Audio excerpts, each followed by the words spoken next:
একটি শান্ত বাড়ি, যেখানে দীর্ঘ প্রায় ৩০ বছর ধরে স্বামী সন্তানদের নিয়ে বসবাস করে আসছিলেন ফরিদা ইয়াসমিন। কিন্তু সেই পরিচিতি বাড়ি যে এমন নির্মম পরিণতি অপেক্ষা করেছিল, তা হয়তো কল্পনাও করেননি তিনি।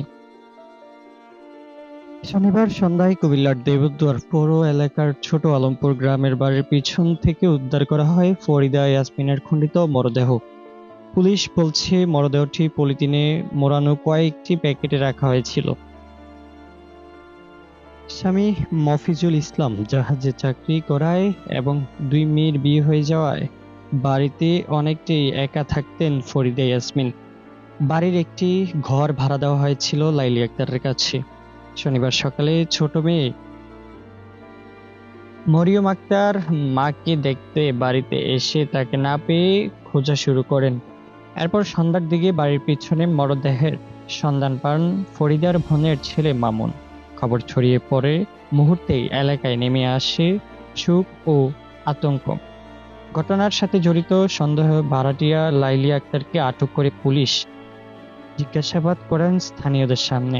পুলিশের প্রাথমিক জিজ্ঞাসাবাদে লাইলি আক্তার হত্যার সঙ্গে জড়িত থাকার কথা স্বীকার করেছেন বলে জানা গেছে।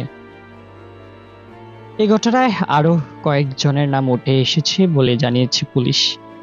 রাত 7:30টার দিকে ঘটনাস্থল থেকে ফরিদা ইয়াসমিনের মরদেহের ৯টি প্যাকেট উদ্ধার করা হয়, তবে এখনও মরদেহের মাথা ও পায়ের সন্ধান পাওয়া যায়নি।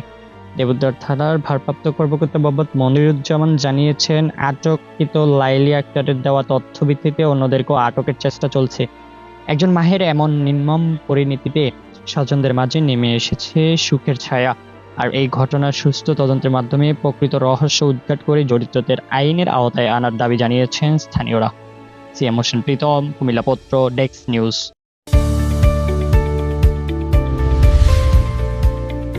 দেশ দশের বিশ্বস্ত কুমিল্লা পত্র।